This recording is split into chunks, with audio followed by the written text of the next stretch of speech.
Bidar Karnataka border से लेकर Zaheerabad national highway तक एक कई बरसों से वो रोड ख़राब हालत में मौजूद रही, जो ज़हीराबाद के पेशेंट्स को बीदर के सरकारी दवाखाने या किसी और प्राइवेट दवाखाने में लाया जाता है। इसी तरीके से बीदर के जो पेशेंट्स हैं जिन्हें हैदराबाद को लेकर जाना है, इस रास्ते के सिवा कोई और दूसरा रास्ता नहीं है। मैंने ज़हीराबाद के रुकने असम्बली मानिकराव पाटिल और इससे क़ब्ल जनाब महमूद अली साहब home minister of Telangana state से ज़िमन में गुफ्तगू किया, बात किया, नुमाइंदगी की। This video is sponsored by Albek Family Restaurant, Heritage Ceramic and Sanitation, Mother Choice, Hope Chest Hospital, Tint Ladies Fashion and NPS Degree College. बिस्मिल्लाहिर्रहमानिर्रहीम। बीदर कर्नाटक बॉर्डर से लेकर ज़हीराबाद नेशनल हाईवे तक एक कई बरसों से वो रोड ख़राब हालत में मौजूद रही। आज से करीब 3 महीने पहले मैंने जब ये महसूस किया कि किस तरीके से जो ज़हीराबाद के पेशेंट्स को बीदर के सरकारी दवाखाने या किसी और प्राइवेट दवाखाने में लाया जाता है, इसी तरीके से बीदर के जो पेशेंट्स हैं जिन्हें हैदराबाद को लेकर जाना है, इस रास्ते के सिवा कोई और दूसरा रास्ता नहीं है। जो स्टेट हाईवे है, उस रास्ते पर, उस रोड पर हर तरफ, हर 5 फीट 2 फीट 10 फीट पर बड़े बड़े पार्टहोल्स, खड्डे पड़े हुए हैं। और वह ऐसे ही नहीं हुए बल्कि कई वर्षों से ऐसे गड्ढे जो है ना उस रोड पर मौजूद रहे। ये देखकर मैंने ज़हीराबाद के रुकने असम्बली मानिकराव पाटिल और इससे क़ब्ल जनाब महमूद अली साहब home minister of Telangana state से ज़िमन में गुफ्तगू किया, बात किया, नुमाइंदगी की।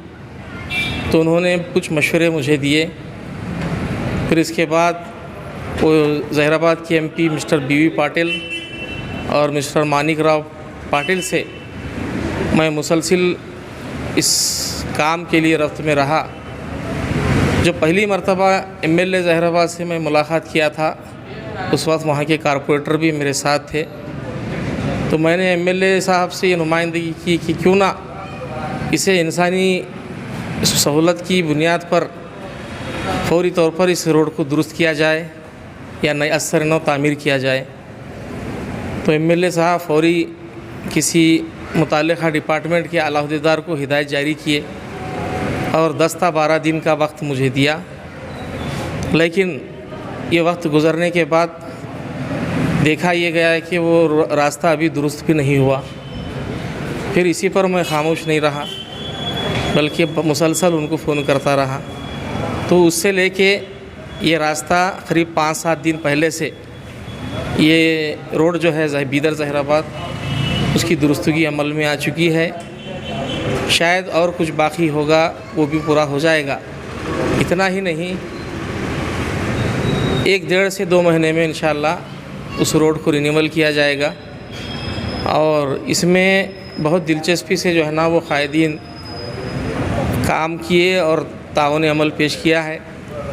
इंशाअल्लाह एक 4-6 रोज़ में, एक हफ़्ते में जिन जिन की तरफ से जो नुमाइंदों की जानिब से, या वो MLA ज़हीराबाद हो या MP ज़हीराबाद हो, कैसा जो है ना उन्होंने अपना ताउन दिया है, इसकी तफसील मैं पेश करना चाहूँगा, अवाम उन्नास के सामने रखना चाहूँगा, हिकमत के साथ और बग़ैर किसी शोर शराबे और इंतशार या किसी भी किस्म की ऐसी जो है ना काबिल एतराज़ हरकतों से महफूज रहकर और हिकमत और संजीदगी के साथ ऐसे कामों को अमल या नुमाइंदगी की जाती रही है अल्हम्दुलिल्लाह।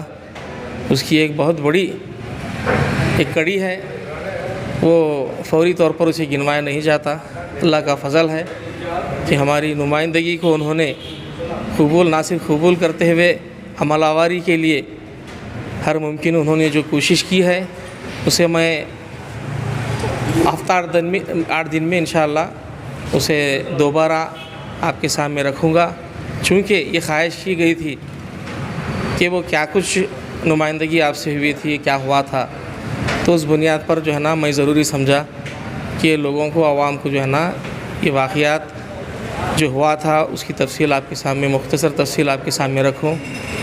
इंशाअल्लाह जल्द अज़ जल्द वो रोड बनेगी जो आवाम की ज़रूरत और आवाम की सहूलत के लिए है, जो इंसानी ज़िंदगी के लिए ख़तरनाक साबित हो चुकी थी, ख़ासकर मरीज़ों के लिए, जो एक रियासत से दूसरी रियासत का जो मरीज़ एम्बुलेंसों से जिनको लाया और ले जाया जाता है।